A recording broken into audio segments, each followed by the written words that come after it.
વાત કરીએ દક્ષિણ ગુજરાતની નવસારીની વાત કરવામાં આવે તો નવસારી શહેર અને જિલ્લામાં સાર્વત્રિક કમોસમી વરસાદ નોંધાયો છે। વહેલી સવારથી જ વાતાવરણમાં અચાનક પલટો આવ્યો, સાથે જ ઝરમર વરસાદે ખેડૂતોની ચિંતામાં વધારો કર્યો છે।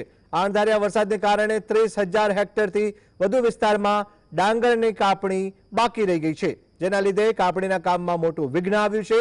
વરસાદના પગલે ડાંગરની ગુણવત્તા ઉપર અસર થવાની શક્યતા છે, જેના કારણે બજારમાં ડાંગરના ભાવ ઘટવાની આશંકાએ ખેડૂતો ચિંતાતુર થયા છે। સ્થાનિક ખેડૂતો આ નુકસાનનો સામનો કરવા માટે સરકારી સહાયની માંગણી કરી રહ્યા છે।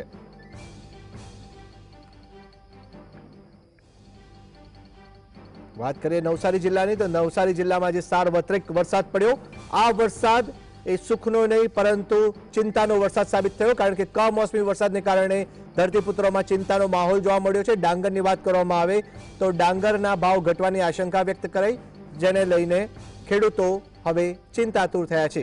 વધુ જાણકારી માટે ફોન લાઈન પર જોડાયા છે નવસારીથી સંવાદદાતા હિતેશ।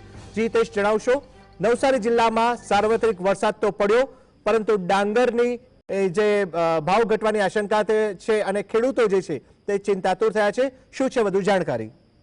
જી, વાત કરવામાં આવે તો નવસારી જિલ્લા નંદનવન ગણવામાં આવે છે બાગાયતી પાક માટે। અહીં કેરી, ચીકુની સાથે સાથે ડાંગરની પણ કાપણી ની શરૂઆત થઈ છે, ત્યારે ડાંગરની કાપણી વખતે આ જે માવઠું છે વિઘ્નરૂપ બન્યું છે।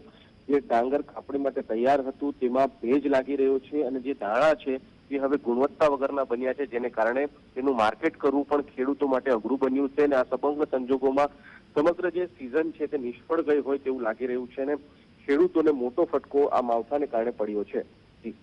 હિતેશ, આપ જોડાયા, આપનો આભાર। તો નવસારી જિલ્લામાં સાર્વત્રિક વરસાદે કમોસમી વરસાદ નોંધાયો અને ખેડૂતો જેને લીધે પરેશાન થયા છે।